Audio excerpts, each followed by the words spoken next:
Engineer Mirza بڑی following ہے اس بندے کی، اور فالوئنگ کیوں بڑی کہ اس نے وہ باتیں کی جو عامہ اہل سنت کرنا چاہتے تھے پر منہ پہ لانے کی جرت نہیں ہوتی تھی، کہ آپ اندر سے ایک چیز آپ کو کرید رہی ہے کہ بھائی کیسے ممکن ہے کہ مارنے والا بھی مرنے والا بھی دونوں کی تعریف کی جائے۔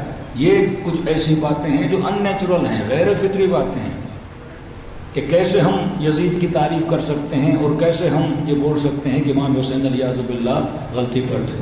یہ باتیں ان کو اندر سے کوریدتی ہیں۔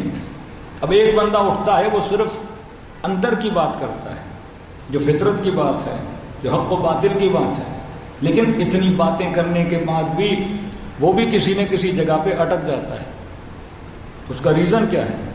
ریزن یہی احادیث ہیں، کیونکہ اس کا ماخذ، اس کا منبع قرآن کے بعد اگر کوئی چیز ہے وہ صحیحین ہے۔ یہ شاید لوگوں کو پتہ نہ ہو، محمد ابن اسماعیل جس نے صاحب کتاب بخاری 6 لاکھ حدیثوں سے 6 لاکھ حدیثوں کو چھانٹی کر کے اس نے یہ کتاب لکھی ہے۔ یہاں سے آپ اندازہ لگا سکتے ہیں کہ کتنی جھوٹی حدیثیں بنائی ہوں گی، کتنا جعل حدیث کیا ہوگا کہ وہ کہے کہ میں 6 لاکھ حدیثوں سے چھانٹی کر کے کتاب بنا رہا ہوں۔ اس کے باوجود بھی اس کتاب میں کئی ایسی روایتیں ہیں جو قرآن سے اور منطق رسول سے ملتی نہیں ہیں، لیکن اب منبع اور ماخذ کیا بن گیا؟ حدیثیں بن گئے۔ جب یہ منبع بنا، مرکز بنا، لہٰذا وہاں سے وہ کوئی حدیث اٹھاتا ہے اور بعض چیزوں پہ وہ اٹک جاتا ہے۔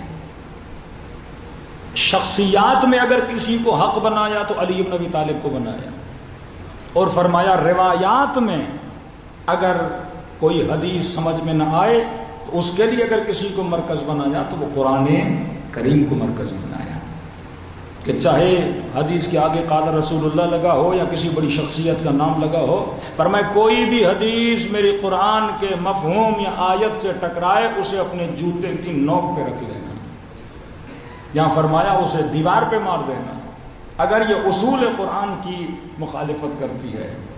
اب اتنے بڑے تلاطم میں نفاق کے کس نے ہمیں نکالا؟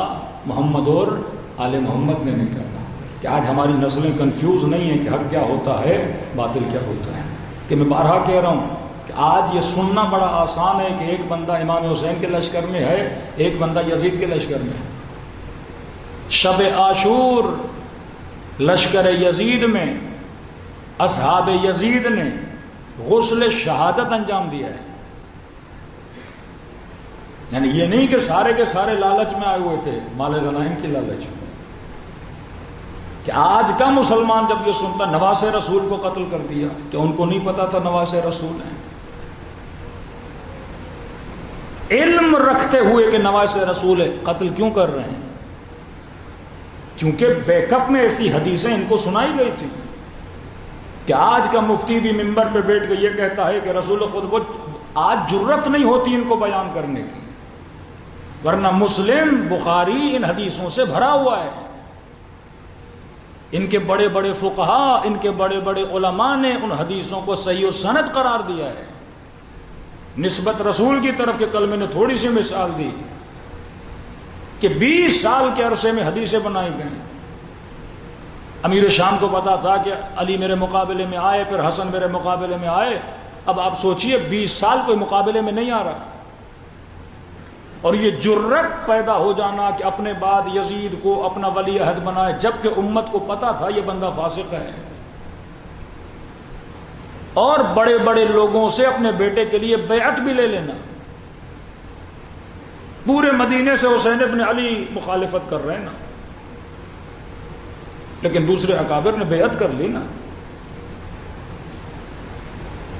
مائنڈ سیٹ کیا تھا؟ مائنڈ سیٹ وہ حدیثیں جو بنائی گئیں کہ آج بھی ایک مفتی ممبر پہ بیٹھ کے سناتا ہے کہ رسول خدا نے کہا، یا فلاں صحابی نے نقل کیا ہمارے لیے کہ اگر چاہے تمہارا حاکم کوئی حبشی غلام بھی بن جائے اور کان کٹا ہوا ہو اس کا، مطلب ایسا غلام جس کو سزا بھی دی گئی ہے اور کان بھی کاٹا گیا ہے، اور فرمایا کشمش جیسے اس کے بال ہوں، چاہے وہ فاسق بھی ہو چاہے وہ فاجر بھی ہو، تمہیں حق نہیں اس کے خلاف قیام کرو۔ لفظ جماعت جو آپ سنتے ہیں نا، جو جماعت سے نکلے اسے رافضی کہتے ہیں نا، جو جماعت سے نکلے.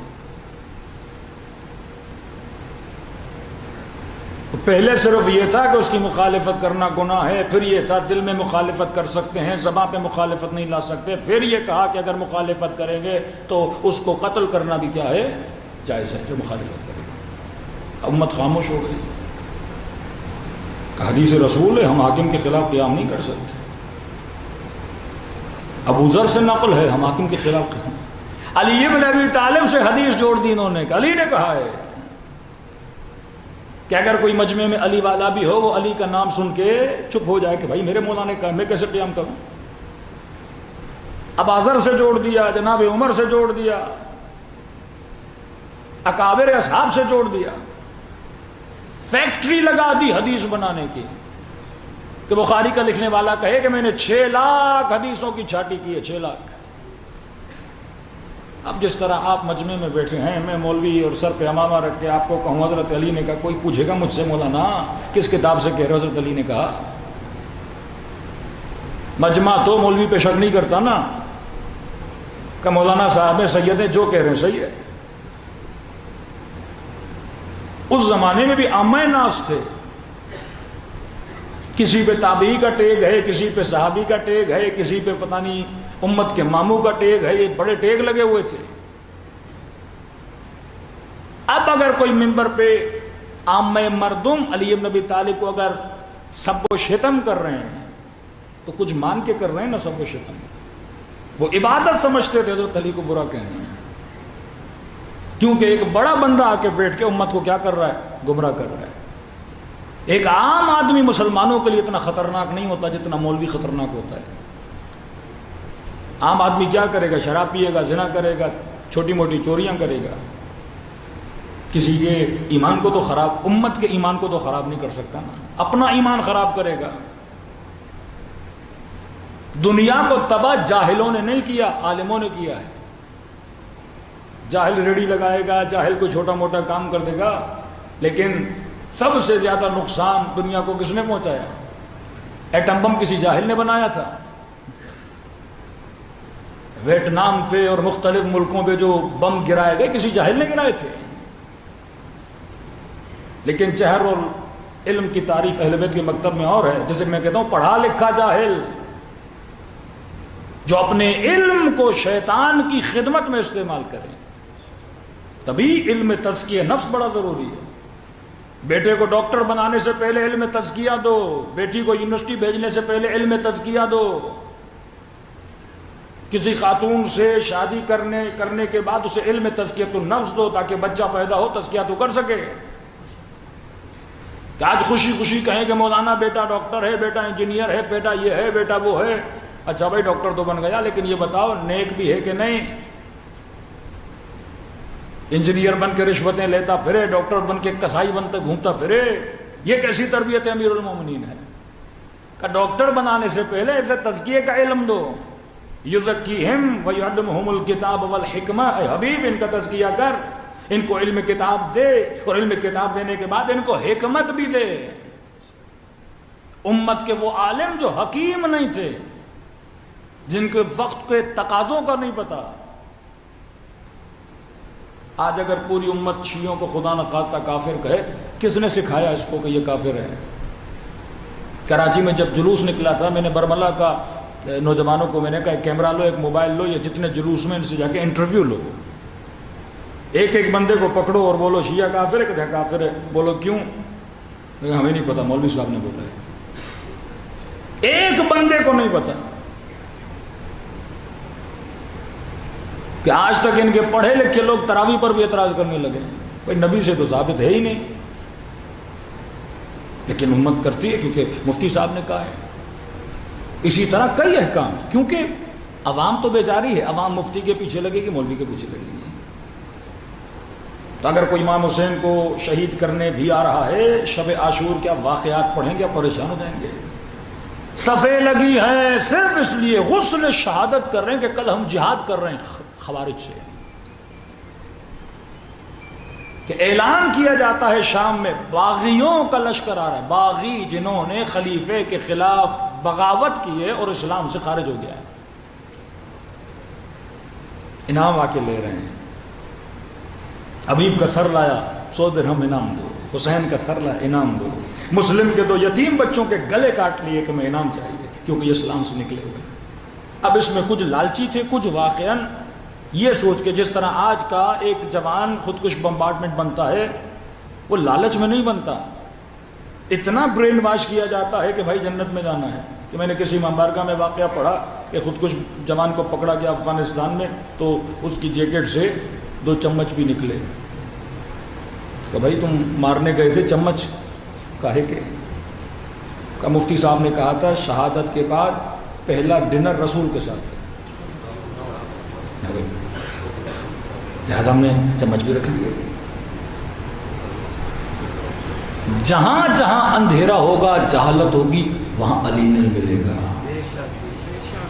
جیسے جیسے علم آتا جائے گا, معرفت آتی جائے گی, لوگ مکتب اہل بیت کے قریب ہوتے جائیں گے. بچا وہ جو صاحب بصیرت تھا. پہلی صفت اصحاب امام حسین کی بصیرت ہے کہ جو انسان حق و باطل کو, وہ چاہے بخاری ہو, وہ چاہے کافی ہو, وہ چاہے شیعہ کتاب ہو, وہ چاہے سنی کتاب ہو, حدیث اٹھاؤ اور قرآن کے ساتھ اسے ملاؤ. اگر قرآن کے اصولوں کے خلاف ہے, بڑی سے بڑی شخصیت تو, کسی کا بیٹا ہے, کسی کی بیوی ہے, کسی کا رشتہ دار ہے, ہمارا نہ جائے. اللہ کہتا ہے ان اکرمکم عند اللہ اتقاکم. صاحب تقوی تھا, خوف خدا تھا, ظالم تو نہیں تھا, گالم گلوچ تو نہیں کرتا تھا, لالچی تو نہیں تھا, حب ریاست تو نہیں تھی, حب جاہ تو نہیں تھا, سیانت نفس تھی کہ نہیں, عدالت تھی کہ نہیں. فطرت کا تقاضا ہے, نیکیاں ہوں گی. اللہ جب انبیاء کو نیکی کا درس دے رہا ہے, جب انبیاء کو فسق و فجور سے دوری کا درس دے رہا ہے, آدم کی اتنی سی غلطی پہ, اتنی سے ترک اولا پہ جنت سے نکال رہا ہے, اور اسی خدا کا نمائندہ حضرت محمد یہ کہے کہ فاسق بھی ممبر پہ بیٹھ جائے تمہیں بولنے کا حق نہیں ہے, فاسق بھی حکومت پر آ جائے. یہاں تک روایات میں لایا کہ ایسا فاسق ہو کہ تم یہ سمجھو اس کے وجود کے اندر شیطان اندر چلا گیا ہے, اور تمہارے دین کو بھی تباہ کرنے پر آئے تو کوئی مسئلہ نہیں, گناہ اس کے سر پر ہے. اللہ کو کہنا تو نے کہا تھا کہ حاکم کیسا بھی ہو. کبھی آپ کو کبھی بھی وہ جذبہ نظر نہیں آتا جو کسی معاشرے کی اصلاح کا بیس ہے, امر بالمعروف اور نہی عن المنکر. دوسرا انہوں نے جو جعل حدیث کی, یہاں کا ٹاپک نہیں آیا سیما بارگاہ کا, صرف اشارے دے رہا ہوں کہ ریلیٹ ہے ہمارے اس ٹاپک سے بھی. ایسی حدیثیں تقریباً 40 سے زیادہ افراد انہوں نے سفر کربلا میں جعلی افراد ڈالے ہیں. امام حسین مدینے سے نکلے, ایک بندہ ملا, کہا حسین ابن علی یہ تو خلاف عقل ہے, آپ کربلا جا رہے ہو. امام نے کہا نہیں میں نے تو جانا ہی جانا ہے, میں نے تو جان دینی ہی دینی ہے. کانٹینٹ ایسا بنایا کہ مولا حسین خود بضد تھے کہ میں نے شہید ہونا ہے, اور یہ مطالب اتنے سرایت کر گئے. ہمارے بعض مولویوں میں بھی, وہ بھی ممبر سے پڑھتے ہیں, حسین تو شہید ہونا چاہتے تھے. مطلب کہتے ہیں ہمیں شوق نہیں تھا حسین ابن علی کو مارنے کا, حسین کو خود شوق تھا.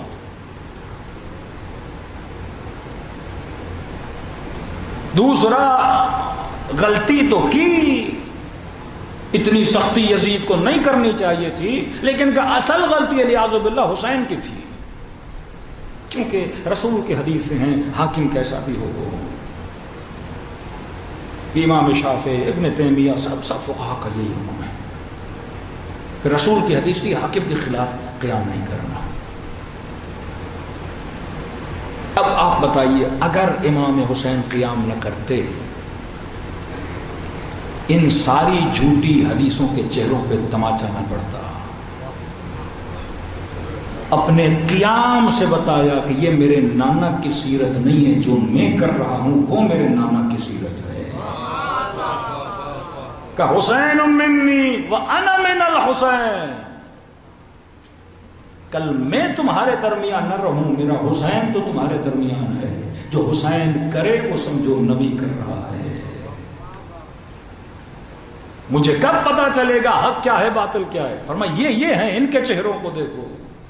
علی جہاں جائے وہ حق ہے, حسین مجھ سے ہے, میں حسین سے ہوں. یہ جنت کے جوانوں کے سردار ہیں. جنت کے جوان کا سردار اپنے نانا کی مخالفت تو نہیں کر سکتا نا. ضروری تھا امام حسین کا قیام کہ امت کے اس کی پوری فلسفی کو ختم کر دیا جائے کہ حکماء فاسق بھی ہوں آپ خلاف نہیں بول سکتے. پھر واقع کربلا کے بعد 2 لائنیں کھینچیں. ایک لائن جو حسین نے کھینچی, ایک لائن جو عامہ ناس نے کھینچی کہ حاکم کے خلاف نہیں بولنا. اب جو فلسفے امام حسین کے ماننے والے تھے اب مختلف ادوار میں دیکھتے ہو انہوں نے حکومتوں کے خلاف قیام کیے. وہ زیدیہ ہو, وہ فتحیہ ہو, وہ کیسانیہ ہو, یہ کس کے ماننے والے تھے؟ یہ اسی فکر میں جناب مختار کا قیام متاثر فلسفی آف امام حسین, جناب زید کا قیام فلسفی آف امام حسین. ہر زمانے میں آپ قیام جو دیکھتے ہو یہ فلسفی کس کی تھی؟ امام حسین کی تھی. اور آج بھی جنہوں نے اس فلسفی کو سنبھالا ہوا ہے پوری دنیا ایک طرف ہے لیکن ان کو شکست نہیں دے پا رہے. زیدیہ بھلے 4 امامی ہوں لیکن حسین والے تو ہیں. امیر المومنین فرماتے ہیں 20 سال والے جماعت سے پوچھو زندگی کیسے گزری, کہے گا خواب کی طرح گزر گئی. 40 سال والے سے پوچھو زندگی کیسے گزری, کہے گا خواب کی طرح گزر گئی.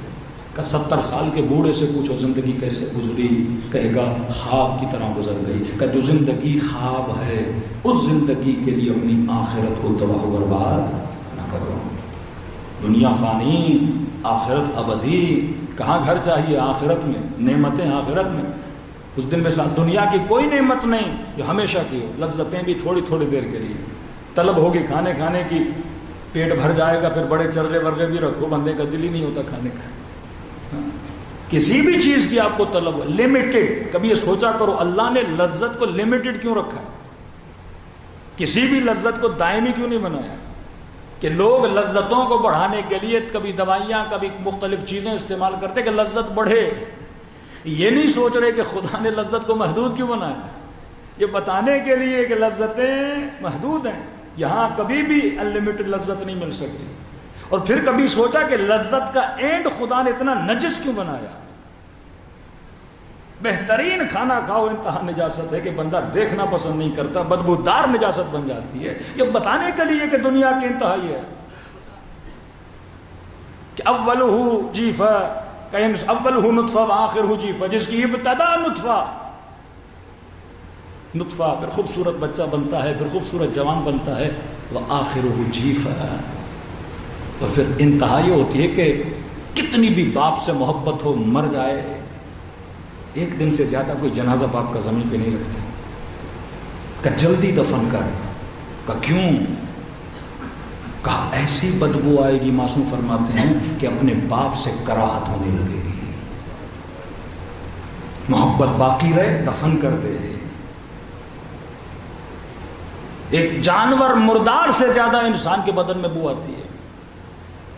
بوئے بدن انسان جانور سے بھی بدتر ہے. جب اسلام آباد میں واقع ہوا تھا نا, ڈیڈ باڈیز کو انہوں نے چھتوں پہ رکھ دیا تھا, پورے محلے میں بو ہو گئی تھی. ہمارا ایک دوست کہتے ہیں مولانا جب میں گیا میں 1 ہفتے تک الٹیاں کر رہا تھا. کہہ رہے ہیں میں نے آج تک انسان کی باڈی کو سڑتا ہوا نہیں دیکھا تھا. اولہ نطفہ, ابتدا بھی گندیدہ, انتہا بھی گندیدہ. یہ بتانے کے لیے جب باڈی سڑنا شروع ہو جاتی ہے, ہم نہیں ہیں, جسم ہے. دنیا میں آئے استعمال کرنے کے لیے. جس طرح آپ گلاس کو یوز کرتے ہو, گاڑی کو یوز کرتے ہو, جسم کو یوز کرنے کے لیے دیا کہ اس سے نماز پڑھ, اس سے کما, اس سے عبادت کر. اور جب جسم ناکارہ ہو جائے گا تو یہ مر جائے گا, پھر روح پرواز کر کے عالم برزخ یا عالم آخرت کی طرف چلی جائے گی, پھر وہاں تجھے ایک نیا جسم دیا جائے گا.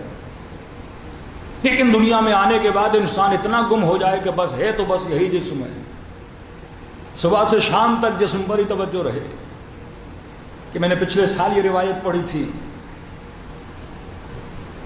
کہ وہ خاتون جس نے بدکاری میں زندگی گزاری, گناہ میں زندگی گزاری, بدحجابی میں زندگی گزاری, نامحرموں سے تعلقات بنا کر زندگی گزاری, اس کے لیے ایک روایت ہے کہ جب یہ مر جاتی ہے اور اس کے جنازے کو کفن دیا جاتا ہے, دفنایا جاتا ہے, کہتے جب کفن میں لپیٹا ہوا اس کا بدن پڑا ہوگا تو حدیث کے جملے ہیں ملائکہ اس کو دیکھ کر ہنسیں گے. پوچھا کیوں ہنسیں گے؟ کہ کہیں گے جب بدن کو ڈھانپنا تھا تب نہیں ڈھانپا،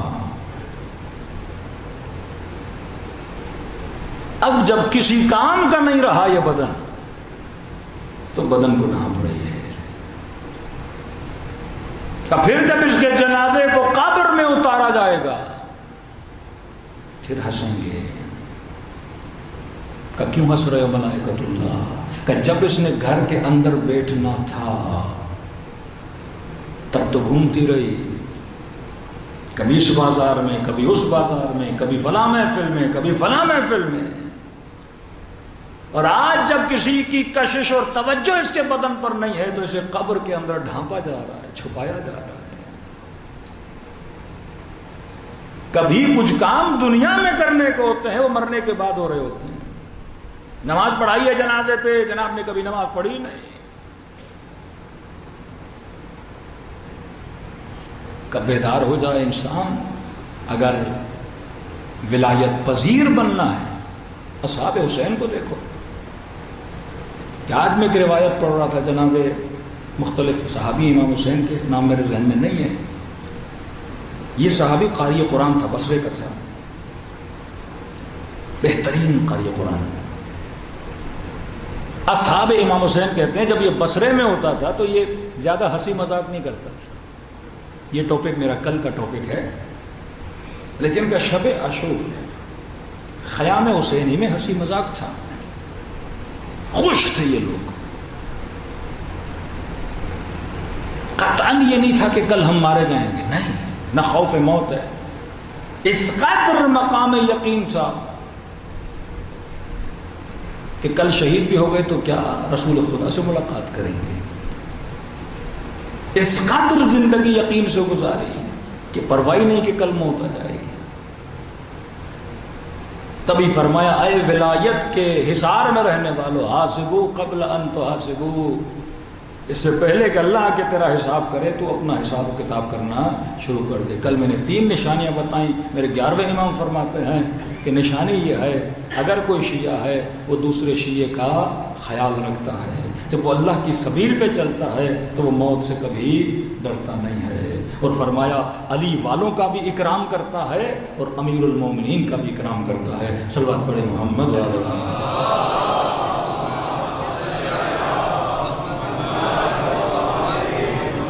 تو 2 صفات آپ نے سن لی، پہلی صفت صفت بصیرت، دوسری صفت ایکسپٹنس آف ولایت، اہل بیت کی ولایت کو میں نے اپنے وجود پر نافذ کرنا ہے۔ ایک اشرافی ہمارا ولایت نظری اور ولایت عملی پر کہ یہ جو آپ کہتے ہو لا الہ الا اللہ یہ نظریہ ہے، محمد رسول اللہ یہ نظریہ ہے، اس نظریے کو اگر جامع عمل پہناؤ گے تو پھر بنے گی ولایت عملی۔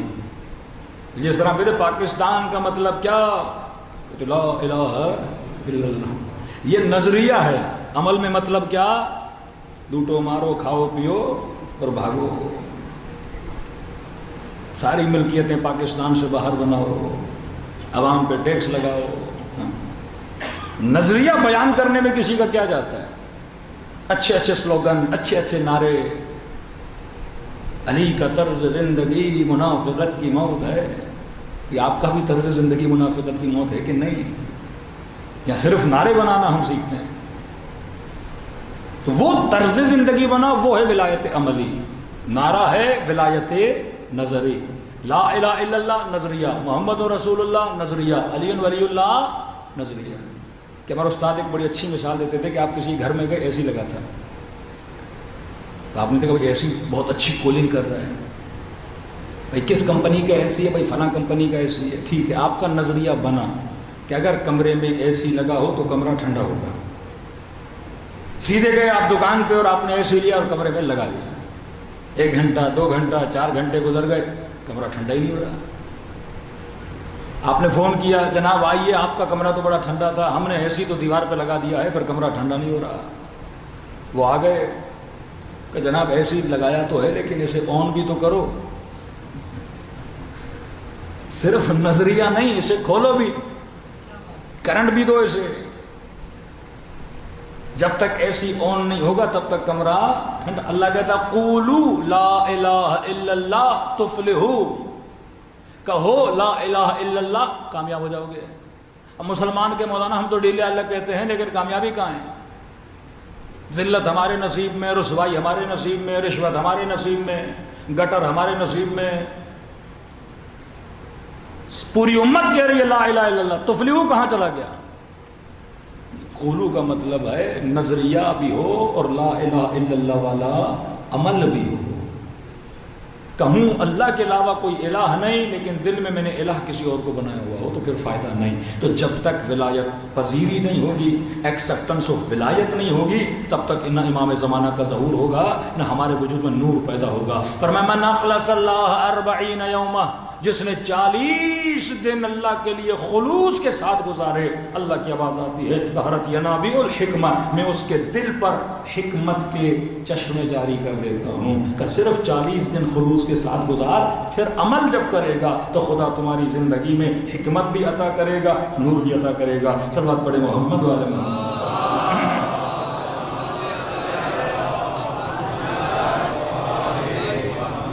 تیسری صفت جو اصحاب امام حسین میں تھی وہ تھا یسارعون الی الخیرات، کہ یہ کار خیر میں سب سے جلدی آگے بڑھتے تھے، سوچتے نہیں تھے۔ اب لوگوں کی کیٹیگری بتائی قرآن نے کہ پہلے وہ ہیں جو کار خیر میں آگے بڑھتے ہیں۔ فرمایا وَلَا يَحْزُنُ الَّذِينَ يُسَارِعُونَ فِي الْكُفْرِ لَمْ يَضُرُّهُمْ شَيْئًا، اے حبیب غم نہ کر ان لوگوں کا جو جلدی جلدی کفر کی طرف جاتے ہیں، کہ وہ مجھے نقصان نہیں دے رہے، خود کو نقصان دے رہے۔ ایک بندہ کہے میں نے سورج کی روشنی نہیں لینی، تو نقصان سورج کا ہے یا اس بندے کا ہے؟ اللہ بارش برسائے کہ میں نے بارش میں نہیں جانا، تو نقصان بارش کا ہے یا نقصان اس بندے کا ہے؟ خدا کا اگر کوئی انکار کرتا ہے تو اللہ کا تو نقصان نہیں ہے نا، نقصان آپ کا ہے۔ کہ حبیب گھبرانے کی ضرورت نہیں ہے،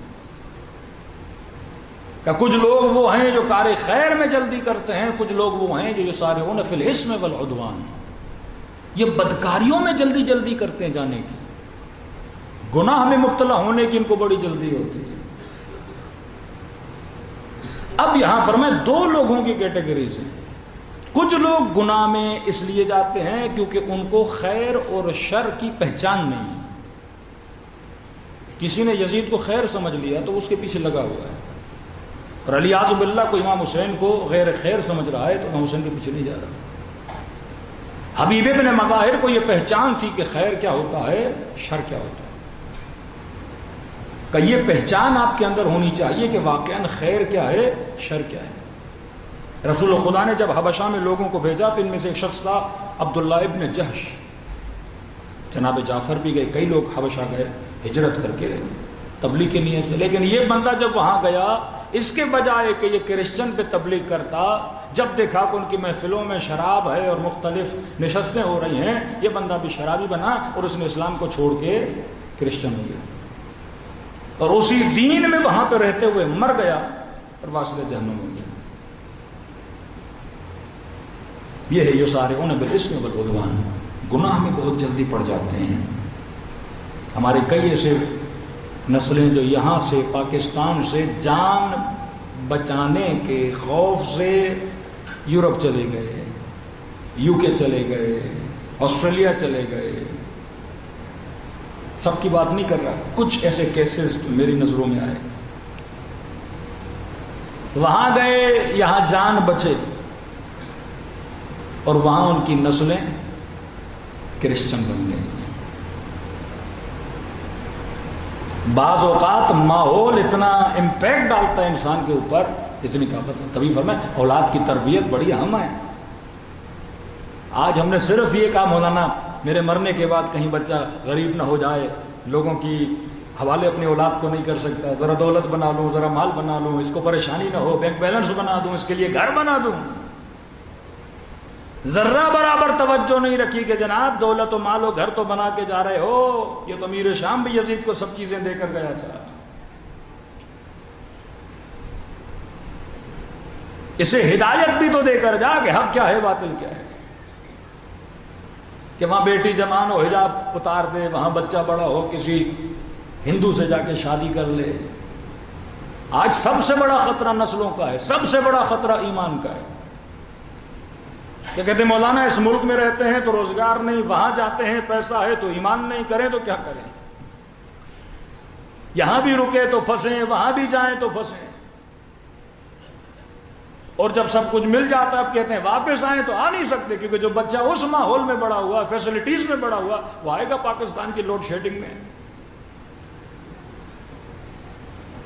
یہاں اسلام نہیں، اگر اسلام ہے تو مورل ویلیوز نہیں، اخلاق نہیں. وہاں اسلام نہیں تو پھر وہاں اخلاق ہے. ایک چیز مل رہی ہے، دوسری چیز جا رہی ہے. اب یہاں پہ معصوم فرماتے ہیں بندہ دو خیر میں پھنس جائے تو کیا کرے؟ یہ کروں یا وہ کروں؟ کبھی کبھی انسان دو شر میں بھی پھنس جاتا ہے کہ مطلب کوئی راستہ نہیں، دو ہی کام کرنے اور دونوں ہی شر ہیں. اب کون سا شر انجام دیں؟ قبلہ مفتی جعفر صاحب کے پاس جب فضل الرحمان کے والد گئے، اس میں کوئی 9 ستارہ پتہ نہیں کتنے ستارہ کوئی پارٹی بنی تھی بھٹو کے خلاف، تو کہا آپ ہمارا ساتھ دیجیے. اب ظاہر مولوی سب سے پہلے مولوی کے پاس جاتا ہے کہ ہم ایک ہیں، ہم یہ ہیں، ہم وہ ہیں، آپ ہمارا ساتھ دیجیے.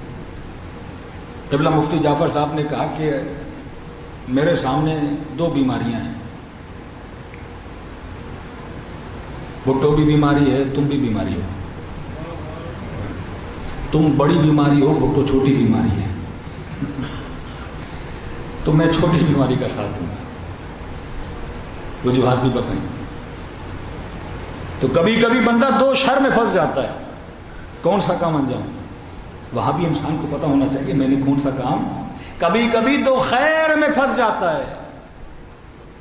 ایک بہت بڑے عالم دین کہتے ہیں جب میں لبنان گیا ایک اخلاقی کتاب ملی اور ایک ایسی حدیث جو میں نے کبھی نہیں سنی تھی.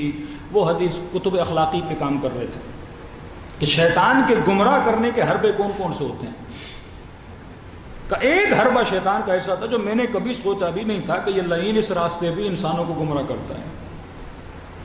ہمیشہ سنا شراب سے گمراہ کرے گا، گناہ سے گمراہ کرے گا، فتنے سے گمراہ کرے گا، فسق و فجور سے گمراہ کرے گا، جھوٹ بول کے گمراہ کرے گا، غیبت کروا کے گمراہ کرے گا. لیکن عجیب میں نے حدیث پڑھی، فرمایا من طاعۃ الی طاعۃ.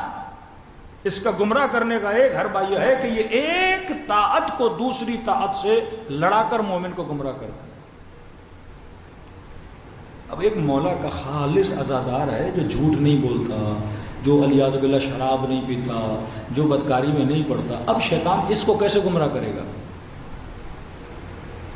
عاشق امیر المومنین، عاشق مجلس، عاشق ماتم، عاشق عزا، کہ پورے محلے کو پتا ہے کہ جناب گناہ نہیں کرتا، یہ تو عاشق امام حسین ہے. اسے کیسے گمراہ کرے گا؟ کہ من طاعۃ الی طاعۃ. ایک طاعت کو دوسری طاعت سے لڑائے گا. کیسے؟ مثال دے رہا ہوں، واضح مثال جس پہ پنجاب میں بہت بڑا فتنہ، کراچی والے پھر بھی صاحب بصیرت ہیں، ہمارے انٹیریئر سندھ میں بھی بڑے مسئلے ہیں اس مسئلے پہ. مجلس سننا عبادت، نماز پڑھنا عبادت. اب کہا کہ جناب یہ بتائیے مجلس افضل ہے یا نماز افضل ہے؟ کہ مجلس ہو رہی ہے مولانا اذان زور کا، نہیں مجلس کو نہیں روکنا، نماز کو حسین نے بچایا تھا. 2 دھڑے بن گئے. اب دونوں عبادتیں ہیں نا، مجلس میں بھی آؤ گے عبادت، نماز بھی پڑھو گے عبادت. کا 1 گھنٹہ لیٹ ہوئی تو کیا بات ہوئی؟ پڑھ تو رہے ہیں، چھوڑ تھوڑی رہے ہیں. بعض تو اور آگے بڑھ گئے کہ ضرورت ہی نہیں ہے، یہی مجلس ہی ہماری نماز ہے. مومن کی نماز مجلس ہے. ایک طرف عزا امام حسین ہے. یہ پاکستان کے کسی شہر کا واقعہ تھا، میں نے وہاں پڑھا تھا کہ اذان علی اکبر کے بعد مثلا زنجیر زنی ہوتی ہے بعض جگہوں پہ، حالانکہ اذان کے بعد نماز ہونی چاہیے. میں نے کسی جوان کو کہا، میں نے کہا اذان کے بعد زنجیر زنی کرو گے خون نکلے گا، پھر خود کو پاک کب کرو گے؟ نماز جا کب پڑھو گے؟ مولانا گھر جاتے جاتے سورج نکل آ جاتا ہے. ایک عبادت کو دوسری عبادت سے لڑاتا ہے. مومن کو پتہ ہی نہیں کہ واقعا میں نے اہم کیا ہے اور مہم کیا ہے. دونوں عبادتیں ہیں لیکن اس وقت میرے لیے کون سی عبادت اہم اور مہم ہے. خشک متقی نہ بنو، خشک شیعہ نہ بنو. یہ مکتب تر ہے. جب تک ہمیں یہ نہیں پتا کہ واقعا میں نے سب سے پہلے دوڑ کے کس چیز کی طرف جانا ہے. یہ سارے ہوں گے اس وقت خیر افضل کون ہے؟ دونوں خیر ہیں لیکن پہلے میں نے کس خیر کو انجام دینا ہے. یہ وہ بصیرت ہے مکتب اہل بیت کی کہ انسان کو یہ پتا ہو کہ واقعا اس وقت میرے معصوم نے کیا کیا. کہ نماز شب کے لیے امام زین العابدین فرمائے کہ آدھی رات کا وقت ہے، پھپھی اماں وضو کرتی ہیں اور وضو کرنے کے بعد بیٹھ کے نماز پڑھتی ہیں. اور پوچھا کہ پھپھی اماں کوئی تکلیف ہے؟ کہ سجاد میرے لال زندان میں کھانا بہت کم آتا ہے، اب بدن میں طاقت نہیں، کھڑے ہو کے نماز پڑھیں. یہ سن رہا ہے کہ جناب سعید نے 17 تیر کھائے. کس کو بچانے کے لیے؟ نماز حسین کو بچانے کے لیے. مولا بولتے ہیں نا سعید آپ کی جان زیادہ افضل ہے، نماز چھوٹ جائے تو کیا ہوا؟ کیونکہ یہی الزام اہل شام لگا رہے تھے کہ حسین نماز نہیں پڑھتا. ان کو دکھایا کہ اصحاب تیر کھا رہے ہیں پر میں نے نماز کو چھوڑا نہیں. اس الزام کو دور کرنے کے لیے میرے عزیز بچوں کے لیے اور آسان کر دوں تاکہ آپ کو سمجھ آ جائے 2 طاعت کیا ہوتی ہیں. ایک مومن ہے ڈیلی نماز صبح پڑھنے کے بعد اسے زیارت عاشورہ پڑھنے کی عادت ہے، پڑھتا ہے، ڈیلی پڑھتا ہے، 20 منٹ لگ جاتے ہیں. کسی کو قرآن پڑھنے کی عادت ہے کہ مولانا کچھ بھی ہو جائے مر بھی جاؤں یہ چیز میں نہیں چھوڑتا. اچھا اب آپ نے شروع کیا السلام علیکم یا ابا عبداللہ، گھر کے دروازے پہ دستک ہوئی. بیٹے نے دروازہ کھولا. جی کیا والد صاحب گھر پر ہیں؟ کہ جی ہیں. کہ ہماری گاڑی خراب ہو گئی ہے، والدہ کو اٹیک آ گیا ہے، جلدی ہاسپٹل لے جانا ہے، والد کو کہیے گاڑی نکال کے آئیں. یہ گئے ابا حضور کے پاس کہ بھائی ہمسائے کی والدہ کو اٹیک ہوا ہے، جلدی گاڑی نکالیے. کہا بیٹا میں پہلے زیارت عاشورہ پڑھوں گا. اس وقت کسی مومن کی مدد کرنا اہم ہے زیارت عاشورہ سے. آپ نماز پڑھ رہے ہو کہ اللہ اکبر، اب جیسے اللہ اکبر کیا سامنے ایک بچہ ہے اوپر اسٹول پڑا ہے وہ گر رہا ہے. اب بندہ سوچے نماز توڑوں بچے کو بچاؤں.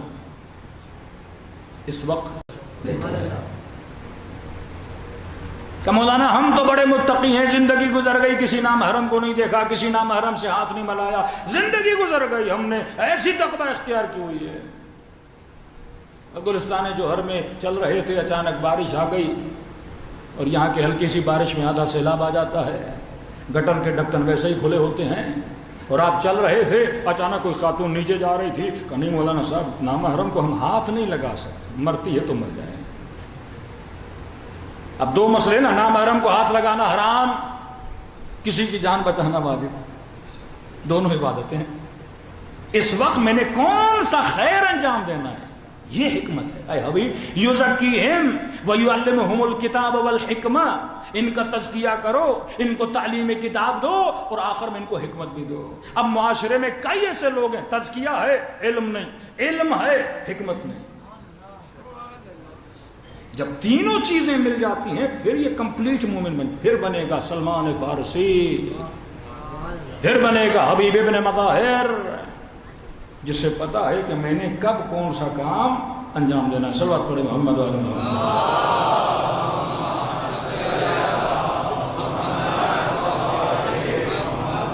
کہ کل میں نے ان دونوں بھائیوں کی مثال دی تھی، عمرو ابن قرظہ، علی ابن قرظہ، قرظے کے بیٹے ہیں. ایک بھائی جو عمرو ہے وہ امام حسین کے ساتھ، دوسرا بھائی نام علی ہے لیکن لشکر یزید میں ہے. مولا حسین قد ذللت اخی، امام کو کہتا ہے تم نے میرے بھائی کو ذلیل کر دیا. مولا حسین فرماتے ان اللہ ہدی اخاک وذلتک، خدا نے تیرے بھائی کو ہدایت دی اور تجھے کیا کیا ہے؟ ذلیل کیا ہے. حدیث میں ہیں جب تیر آتے تھے، یہ بھائی جو امام کے لشکر میں تھا، کہتے ہیں سارے تیروں کو اخذہ ببہجتے، اپنے چہرے پر اس نے وہ تیر لے لیے. کہ تیر حسین کو نہ لگے، اور یہ خواہش کی کہ مولا میں آپ کے ہاتھوں میں مرنا چاہتا ہوں، میرا دل ہے کہ میں آپ کی نظروں کے سامنے دنیا سے جاؤں۔ اصحاب امام حسین کہتے تھے مولا ہمیں پہلے بھیجیے کہ آپ دیکھیں میں کیسے لڑ رہا ہوں، اور شہید ہو جاؤں تو آپ کی نظروں کے سامنے شہید ہو جاؤں۔ یسارعون الی الخیرات، اسم عدوان کی طرف اتنی رغبت نہیں ہوتی جتنا یہ مومن سوچتا ہے مجلس میں جانا ہے، نماز، یعنی یہ ڈھونڈتا ہے نیکیوں کو، کہیں پہ کوئی نیکی ہو میں انجام دوں۔ حرص دنیا برا، فرمایا مومن دنیا کے لیے حریص نہیں ہوتا پر عبادات کے لیے بڑا حریص ہوتا ہے، ڈھونڈتا ہے کہ مولانا کوئی ایسا ذکر، کوئی ایسا ورد، کوئی ایسا کام جس سے میرے آقا خوش ہوں، کوئی ایسی صفت جس سے اللہ کا قرب ملے، صبح سے شام تک انہی چیزوں کے پیچھے ہوتا ہے۔ نیت بدلے تو پانی پینا بھی عبادت ہے نا۔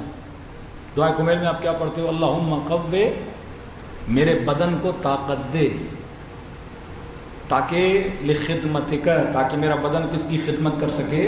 تیری خدمت کر سکے۔ میں کھانا کھا رہا ہوں تاکہ امام زمانہ کا خادم بن سکوں، میں پانی پی رہا ہوں تاکہ اپنے وقت کے امام کی مدد کر سکوں۔ اب دو خیروں میں سے ایک خیر کا انتخاب، اس کی 2-3 واقعات سن لیجئے کہ کیسے تھے اصحاب اہل بیت علیہ الصلوۃ والسلام۔ صلوات پڑھے محمد وعلی محمد۔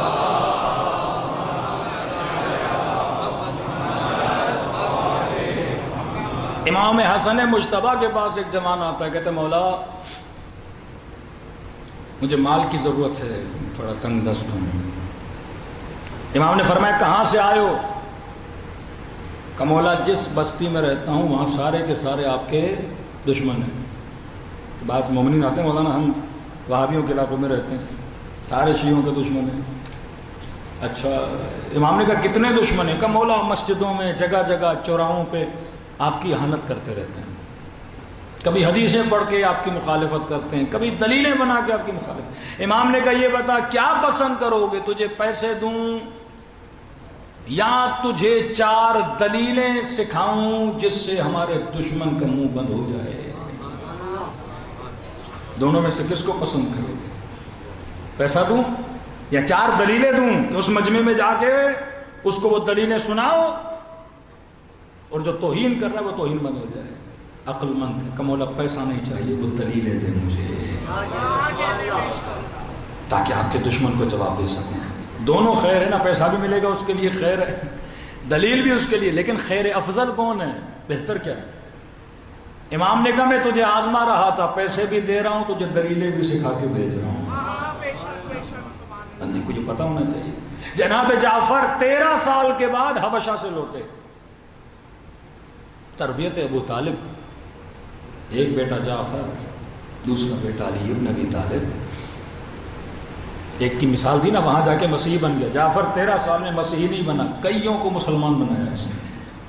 واپس آیا، اب جب آیا غالباً 7 ہجری تھی، اسلام کے پاس پیسہ بہت آ چکا، مال غنائم بہت، جنگ خندق میں آیا، یہ اتنا پیسہ آیا، غنائم سب کچھ۔ پہلی مجلس میں کہا تھا رسول خدا اس کو دیکھ کے روئے تھے، سینے سے لگائے، اشک فراق بہایا، اتنے سالوں کے بعد اپنے چچا زاد کو دیکھ رہے تھے رسول خدا، سینے کا جعفر بیٹھ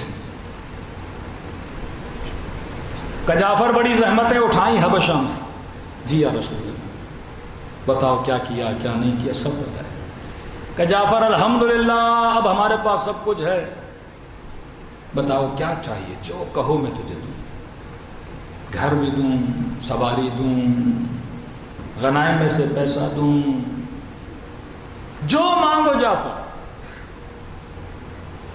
کہ یا رسول اللہ جو آپ دے مجھے منظور ہے۔ کہ جعفر یہ بتا گھر چاہیے، دولت چاہیے، پیسہ چاہیے، سواری چاہیے، یا تجھے ایک ایسی نماز سکھاؤں جس سے دنیا بھی تیری آباد ہو اور آخرت بھی آباد ہو؟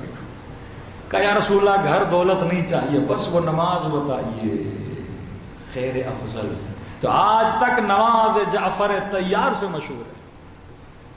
اصحاب اہل بیت کہتے ہیں ہم کسی معصوم کے ساتھ سفر میں جا رہے تھے، پورے سفر میں ہمارے معصوم کی نماز جعفر طیار ترک نہیں ہوئی، کہ کئی جوان کہتے ہیں مولانا مسائل ہے پڑھنا نماز جعفر طیار۔ یہ نمازیں کس لیے ہیں؟ تاکہ ہماری زندگی کے مسائل حل ہو جائیں، ہم تعویذوں کے اور پتہ نہیں کن چکروں میں پڑے رہتے ہیں۔ یہ عمل ہے۔ شارٹ کٹ کے پیچھے علی کا چاہنے والا نہیں ہوتا، وہ ہمیشہ کس کے پیچھے ہوتا ہے؟ عمل کے پیچھے ہوتا ہے۔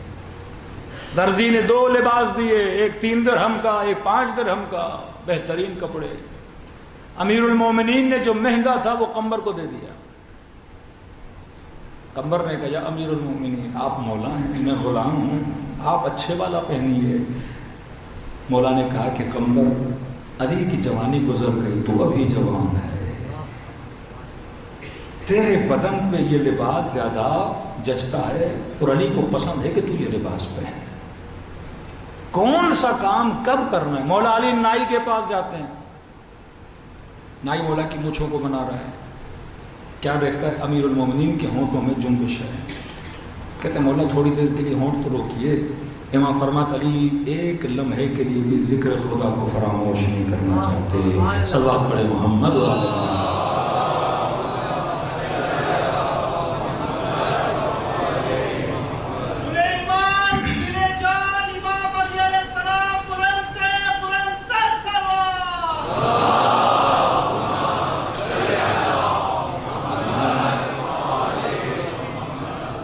ہر چیز کا خیر، ہر چیز کا شر۔ خیر الکلام، بہترین کلام کون سا کلام؟ خیر الذکر، بہترین ذکر۔ فرمایا سبحان اللہ والحمد للہ ولا الہ الا اللہ واللہ اکبر، یہ خیر الکلام ہے۔ معصومین ہمیشہ اپنی زبان پر اس ورد کو جاری رکھتے تھے۔ تبھی شیعوں کی تیسری رکعت نماز میں بھی کون سا ذکر ہے جسے ہم تسبیحات اربع کہتے ہیں؟ تسبیح جناب زہرا سلام اللہ علیہ۔ فرمایا شیعوں میں بعض لوگوں کو دیکھتا ہوں نماز ختم کی کہ بعض لوگوں کی نمازیں بھی کوے والی نماز۔ رسول فرماتے کوے کی نماز نہ پڑھا کر، چونچ لگاتا ہے نا ٹھٹ ٹھٹ ٹھٹ اور بندہ کیا ہے۔ نبی خدا کے سامنے جناب نماز پڑھ، نبی نے فرمایا دوبارہ پڑھ نماز کو۔ 3 بار نبی نے ریپیٹ کروایا۔ اطمینان سے نماز پڑھا کر، توجہ سے نماز پڑھا کر، کوے والی نمازیں نہ پڑھا کر۔ اور بہترین ہدیہ اگر شیعوں کو جناب سیدہ دے کر گئی، یہی تسبیحات اربع ہے، یہی تو ذکر ہیں، چاروں ذکر ہیں اس تسبیحات اربع میں۔ اب جوان اس تسبیحات اربع کو بھول گئے۔ اور بعض لوگ تسبیح بھی ایسے پڑھتے ہیں کہ میں نے کسی کو کہا جناب آپ کا نام کیا ہے؟ مثلاً کا جناب حسن علی میرا نام ہے۔ اب میں نے کہا کوئی 180 کی اسپیڈ سے حسن علی کہے تو اچھا لگے گا؟ نہ ہے سمجھ میں آئے نہ علی سمجھ میں آئے۔ میں نے کہا آپ اللہ کو کیسے پکارتے ہو؟ اللہ اکبر اللہ اکبر، لیکن ہماری تو نہ اللہ سمجھ میں آتا ہے نہ اکبر سمجھ میں آتا ہے۔ ایسے لگ رہا ہے کہ اللہ کے ذکر نہیں کر رہے، کوئی اللہ کو سنا رہے ہو۔ ذکر کرو طمانینہ سے، کم از کم وہ جو کہہ رہے ہو خود بھی سمجھو، پھر وہ ذکر کیا کرتا ہے اثر۔ پہلے ذکر لسانی ہوتا ہے، پھر ذکر قلبی ہوتا ہے۔ جب تک زبان پہ اس کو صحیح سے نہیں چباؤ گے تو وہ ذکر دل میں کیسے اترے گا؟ تو خیر الکلام سبحان اللہ والحمد للہ ولا الہ الا اللہ واللہ اکبر۔ خیر الارض، بہترین زمین۔ روایات پڑھیں، زمینوں کا ایک تسلسل بھی ہے۔ پہلے کہا مکہ، مدینہ، تیسرا کہا کوفہ، یہ ارض عراق، فرمایا بہترین زمینوں میں سے۔ یہ اس وقت کہا تھا ابھی معصومین علیہ الصلوۃ والسلام کوفے گئے بھی نہیں تھے۔ خیر الناس و شر الناس، بہترین لوگ کون ہیں؟ فرمایا من ینفع الناس، بہترین اللہ کا بندہ وہ ہے جو اللہ کے بندوں کو فائدہ دیتا ہے، نقصان نہیں کرتا۔ شر الناس، بدترین لوگ کون ہیں؟ فرمایا جو اپنی دنیا کی خاطر آخرت کو بیچ دیتا ہے۔ اب آؤ کربلا کے میدان میں، حسین نے ساری دنیا دے دی۔ عربی کا ایک محاورہ ہے، مقتل لکھنے والا کہتا ہے کہ بندے کی جھولی میں چیزیں ہونا ہے، کہ حسین کی جھولی میں جو تھا وہ سب کچھ حسین نے پھینک دیا، کچھ نہ رہا حسین کے پاس۔ لیکن ذرہ برابر بھی حسین کے لہجے میں غرور نظر نہیں آیا کہ یہ کہے خدایا میں نے یہ دیا میں نے وہ دیا، کا نہیں۔ تب بھی کہہ رہے تھے یا غیاث المستغیثین یا غیاث المستغیثین۔ اے فریاد کرنے والوں کی فریاد پہ آواز دینے والے، کبھی دعائے عرفات ترجمے کے ساتھ پڑھا کریں۔ کتنی پیاری ہے امام حسین کی یہ دعا کہ بے مخی و عروقی کہ خدا حسین اپنے وجود کے ذرے ذرے سے تیرا ذکر کر رہا ہے، اور واقعاً وجود حسین کے ذرے ذرے نے یہ کربلا میں ثابت کیا کہ ذرہ ذرہ اللہ کی طاعت میں مشغول تھا۔ کہ مولا کا صحابی جو تھے امام کے پاس کر کہنے لگا، مولا ہم نے لوگوں سے بڑی باتیں سنی لیکن ہمیں یہ بتائیے آپ کے بابا کے بدن پہ زخم کتنے تھے؟ فرمایا 900 سے زیادہ زخم تھے میرے بابا کے بدن۔ اچھا اصحاب سنتے تھے، کمال یہ تھا پھر تحلیل کرتے تھے، کیا کہ سوچتے تھے یہ معصوم ہے کیا کریں۔ یہ شخص کہتا میں نے سنا 900 زخم یا 1000 سے زیادہ زخم، کہتا ہے گھر گیا پوری رات سوچتا رہا، کہتا ہے انگلی سے میں نے گننا شروع کیا، اس پورے بدن پہ گنا کہ اگر زخم اتنا ہو تو کتنے آتے ہیں بدن پہ۔ ایک ایریا میں نے ڈیسائیڈ کیا کہ اگر اتنے انچ میں اتنے زخم ہیں اور بدن لمبائی میں اتنے انچ کا ہے تو کتنے زخم آتے ہیں۔ کہتے ہیں اگلے دن گیا امام کے پاس، میں نے کہا مولا میں نے پورے بدن پہ دیکھا ہے، انسان کے بدن میں اتنی جگہ نہیں کہ 900 سے زیادہ زخم آئے، کہ آپ ایک انسان کو کھڑا کر دو اور 900 تیر مارو، کہ بدن میں اتنی جگہ ہے؟ ایک انسان کو 1000 گولی مارو، کیا بدن میں 1000 گولی جا سکتی ہے؟ تو معصوم نے فرمایا تو صحیح کہہ رہا ہے، بدن میں اتنی جگہ نہیں کہ 1000 زخم لگیں۔ کہ مولا پھر آپ نے کیسے کہا؟ میرے بابا کے بدن پہ 1000 سے زیادہ، 1000 نہیں 1000 سے زیادہ زخم تھے۔ رو کر میرے مولا زین العابدین نے کہا ربح علی ربح، ایک زخم کے اوپر دوسرا زخم تھا، کا تلوار ماری، اسی کے اوپر تیر مارا، اسی کے اوپر نیزہ مارا، اور کہا جسے کچھ بھی نہ ملانا اس نے میرے بابا کو پتھر مارا۔ یہ ہیں حسین ابن علی، اور یہ جملہ کہیں خرجت اصلاح امت جدی، اصلاح کے لیے نکلا ہوں، جو بگڑ چکے ہیں ان کو سدھارنے کے لیے نکلا ہوں۔ الحمدللہ الذی جعلنا من المتمسکین بولایتہ، شکر خدا ہے کہ خدا نے ہمیں اہل بیت کی ولایت نصیب کی، اور یہ ثواب نصیب کیا کہ آج امام حسین نہیں تو کیا ہوا، حسین کی مجلس ہے۔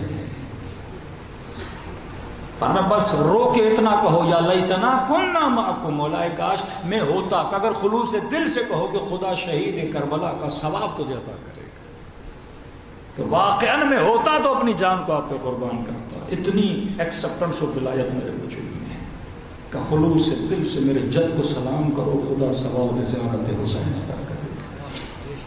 دلوں کو کربلا کی طرف لے کر چلیں، سلام کریں ان نظرات مقدسات پر۔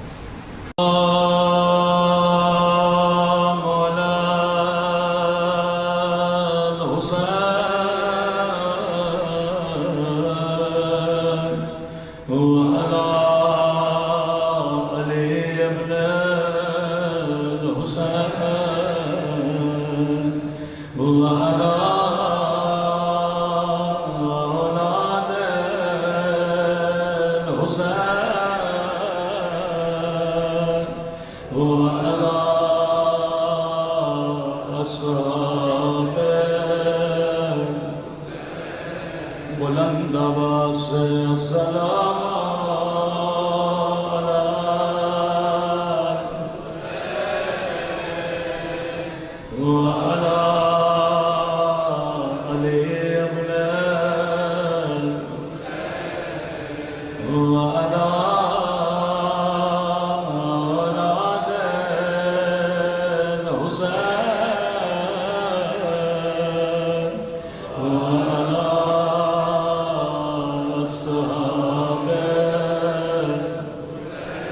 حسین کی صدا بلند و سلام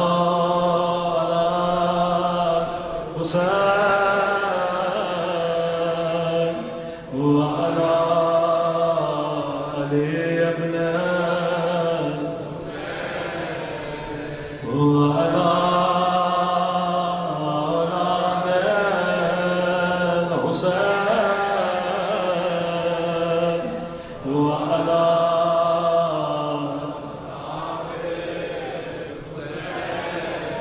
میرا سلام ہو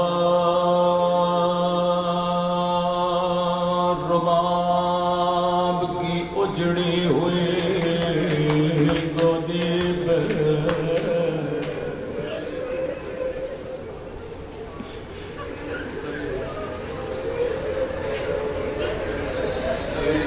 میرا سلام ہو علی اصغر کے خوشبو گلے پہ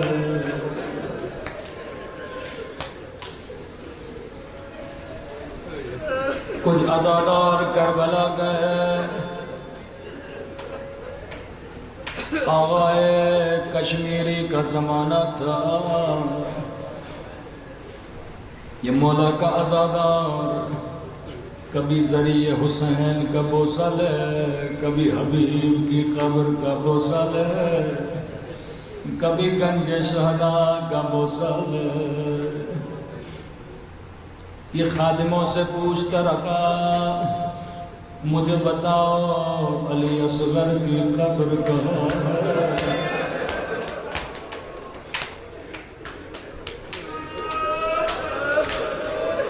کہنے لگا میں نے روایات میں سنا ہے حسین خیموں کے پیچھے جا کے ننھے سے بچے کو دفنایا تھا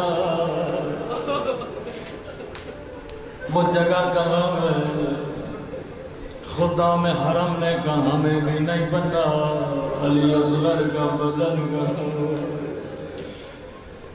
کیونکہ ظالم سر کاٹ کے لے گئے تھے لیکن بدن کہاں ہے کہاں دفن یہ سیدھا آیت اللہ کشمیری کے پاس پہنچا کہنے لگا قبلہ عزادار پوچھ رہے ہیں علی اصغر کی قبر کہاں ہے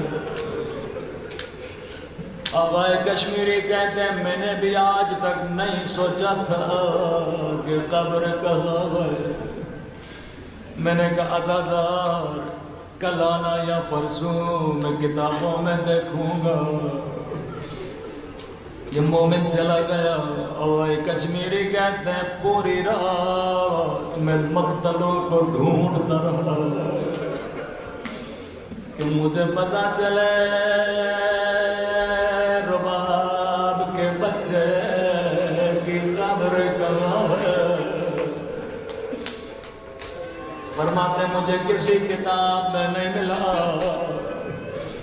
نماز شب کا وقت ہوا میں نے مصلی بچھایا امام حسین سے توسل کیا مولا آپ کے عزادار مجھ سے پوچھتے ہیں کہ علی اصغر کی قبر کہاں ہے مولا میرا عزاداروں کو کیا جواب دوں کشمیری کہتے رات کو سو گیا خواب کے عالم میں امام حسین کی زیارت نصیب ہوئی کہا کشمیری میرے عزاداروں کو کہہ دے آج کے بعد علی اصغر کی قبر نہ ڈھونڈا کرے جس نے اصغر کی زیارت کر لیا وہ مجھ حسین کی زیارت کر لے کہ مولا کیا کہنا چاہتا ہے کہا زین العابدین ننھے سے بدن کو میرے سینے پہ رکھا تھا علی اصغر کی قبر میرے سینے پہ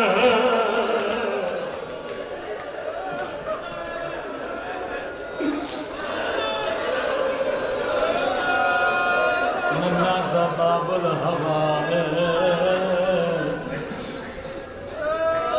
اگر کربلا میں علی اصغر نہ ہوتا کبھی حجت تمام نہ ہوتے. یہ وہ شہید ہے جس کا خون کربلا کی زمین پہ نہیں گرا تھا. کہا اگر ایک قطرہ بھی گر جاتا کبھی زمین سے اناج نہ اگتا. مائیں بچوں سے بڑا پیار کرتی. ایران کے ایک ہاسپٹل میں تھا. وہاں پہ غلطی سے کسی باپ نے اپنے 3 سالہ بچی کو انگور کھلایا. انگور گلے میں پھنس گیا. اس باپ کے دیکھنے والی حالت تھی. اس کا بچہ اسی کی وجہ سے دنیا سے چلا گیا. دیکھو مومن ایک چھوٹی سی گھٹلی اگر گلے میں پھنس جائے باپ لاکھ کوششیں کرتا رہا لیکن بچے کو نہ بچا سکا. اللہ جانے جب یہ تیر لگا ہوگا حسین حسین مولا پہ کیا گزری ہوگی.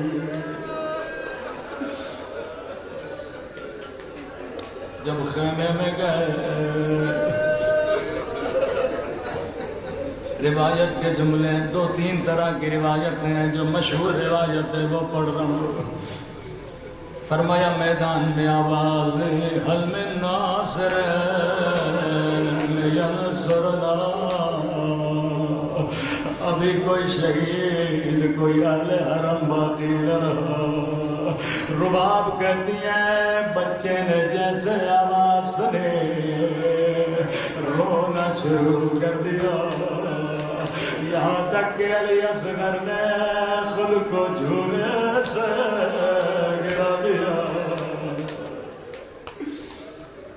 ماں نے بچے کو سینے سے لگایا. مولا حسین خیمے میں آئے. فرمایا مولا جب سے آواز سنی ہے رو رہا ہے. شاید میرے بچے کو پیاس لگی ہے. امام نے کہا رباب مجھے دے میں تیرے بچے کو پانی پلا کر لاتا ہوں. یہاں لشکر یزید کے سامنے گئے. کہنے لگے لشکر یزید اگر تمہاری دشمنی ہے تو حسین سے ہے. میرے بچے نے تیرا کیا بگاڑا. کسی لئی نے کہا حسین تجھے پیاس خود لگی ہے تو بہانہ بچے کا بنا. امام نے اصغر کو اپنے ہاتھوں پر اٹھایا. کہا حجت خدا کے بیٹے ہو حجت تمام کرو. لشکر یزید کا سپاہی کہتا ہے ننھے سے بچے نے اپنی خشک زبان نکالی.